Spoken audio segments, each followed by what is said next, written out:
মায়ের কান্দন যাবত জীব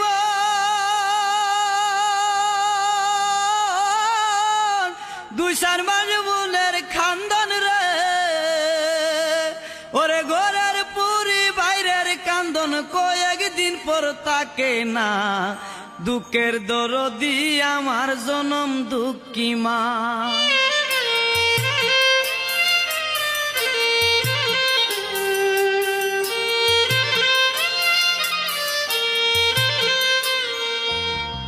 মায়ের কান্দন